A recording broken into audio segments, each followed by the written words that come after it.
Pourrais-je avoir le silence? Stop! On arrête tout? Merci. C'est le moment de vous narrer un nouveau conte. Celui-ci a pour sujet, comment dire, l'inspiration créatrice et la capacité à inventer des histoires. Ou plutôt, l'incapacité à en inventer. Il était une fois un jeune homme qui cherchait désespérément à devenir écrivain d'ici au printemps suivant, afin de pouvoir se marier et de subvenir aux besoins de son épouse. Un seul problème, c'est qu'il ne savait pas sur quoi écrire. Enfin, pour être tout à fait juste, il arrivait toujours à écrire la première ligne. Il était une fois une jeune servante assise dans une cage. Mais il allait jamais plus loin. Il se lamentait d'être né trop tard.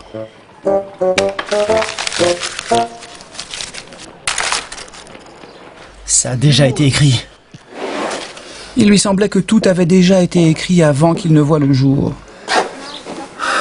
Bienheureux ceux nés il y a un millénaire, ou même il y a un siècle, pensait-il.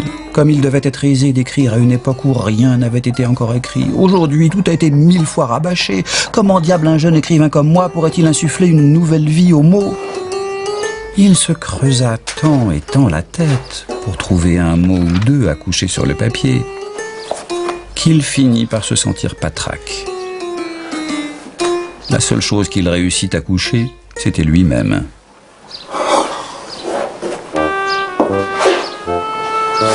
Pauvre homme, que pouvait-il bien faire?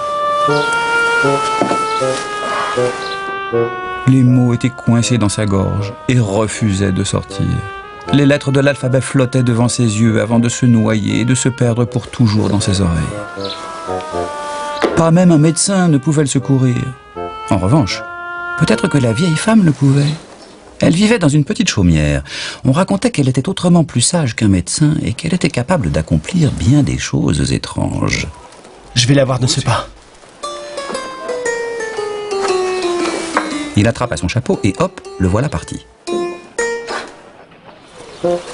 Si cela pouvait l'aider à trouver l'inspiration, il était prêt à parcourir plusieurs lieues dans la campagne. La vieille femme laissait la barrière de sa maison ouverte pour tous les voyageurs qui passaient par là. Mais ce jour-là, elle ne semblait pas être dans sa maison. Par une si belle journée, elle doit être dans le jardin, se dit le jeune écrivain. Il partit donc à sa recherche.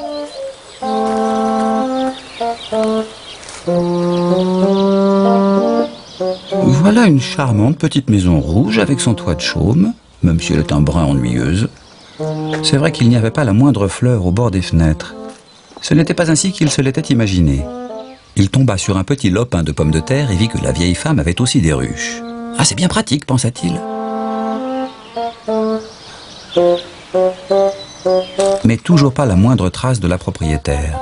Il fit le tour du lopin de pommes de terre et regarda aux alentours.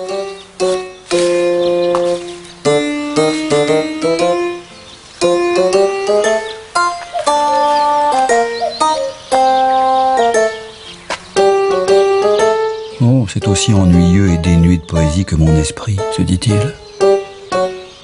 Tiens, mais voilà une pensée intéressante. Peut-être que le simple fait d'être ici va m'aider. Écris cette pensée avant de l'oublier.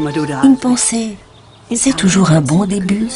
Ah, ce n'est pas tant le début qui me pose problème en général, pensa-t-il. Mais bon, c'est peut-être une bonne idée quand même. Excusez-moi, mais j'ai entendu dire que vous étiez plus sage qu'un médecin et que... Cela est peut-être vrai. Mais en tout cas, je sais parfaitement pourquoi tu es venu ici.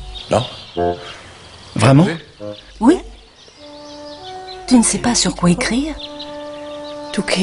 Pourtant, tu rêves de devenir écrivain d'ici au printemps prochain. Elle lisait dans son esprit comme dans un livre ouvert. Mais était-elle consciente de la difficulté d'être un écrivain en cette époque? Vous comprenez?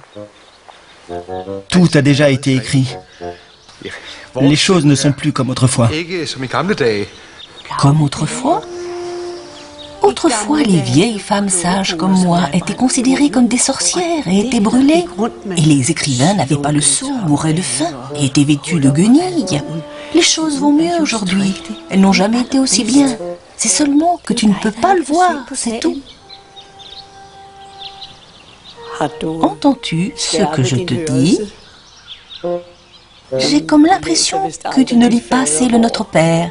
Ai-je raison? Et lui qui se croyait cultivé, le Notre Père, Viens par ici.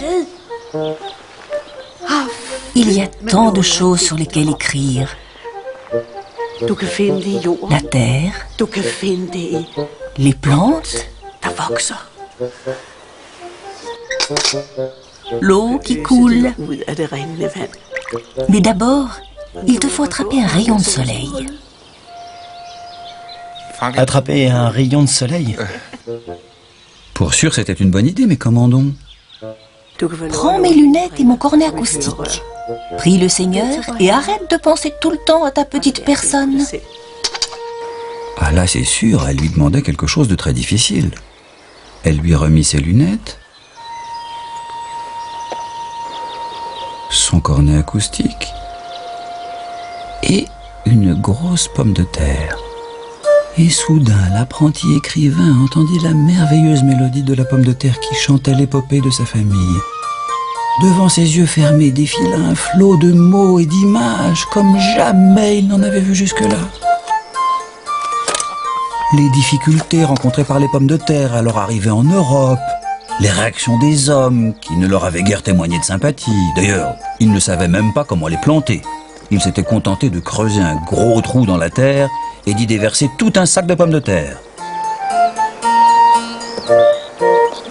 Et puis, les plants qui poussaient et poussaient sans qu'aucun ne songe à voir ce qu'il y avait en dessous, attendant qu'ils soient aussi hauts que des arbres pour en récolter les fruits.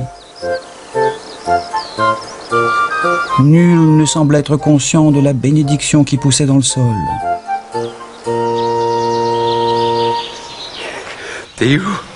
Elle est vraiment fantastique, cette histoire.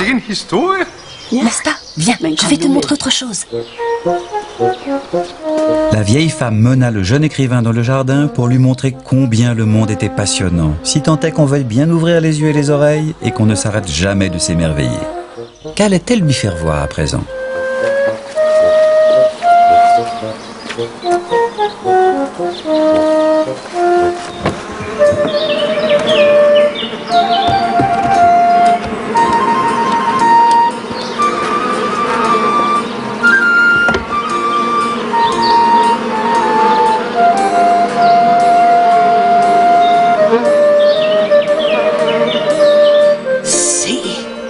Le monde des humains est aussi grouillant que la vie de cette ruche. Chacune de ces abeilles sait précisément ce qu'elle doit faire. Certaines récoltent du pollen et le rapportent accroché à leurs pattes. D'autres restent à la ruche et veillent sur la reine. Ferme les yeux et imagine-toi au sommet de la plus haute tour de la ville, en train de regarder le monde s'affairer, comme dans cette ruche. Toute cette multitude d'individus, chacun avec sa propre histoire. Les pensées fusèrent dans sa tête, tant et si bien que le pauvre homme se sentit pris de vertige. Je crois que je vais tourner de l'œil. Garde-le plutôt bien ouvert. La journée était bien avancée. Il était temps pour notre apprenti écrivain, plus heureux que jamais, de retourner chez lui. La vieille femme lui prodigua un dernier conseil. Va en ville et perds-toi parmi la foule grouillante. Garde tes yeux et tes oreilles grands ouverts, ainsi que ton cœur. Mais avant de partir, peux-tu me rendre mes lunettes et mon cornet acoustique? Oh, il voyait et entendait si parfaitement à présent qu'il les avait oubliés. Mais que se passait-il? Je ne vois plus rien. Alors tu ne seras pas écrivain d'ici au printemps. Mais quand alors? Ni avant, ni après le printemps. Vous n'êtes pas sérieuse. Comment ferais-je pour vivre de ma poésie et de mes écrits? Il n'y a qu'une chose à faire. Si vraiment tu dois écrire, alors écris sur ceux qui savent écrire.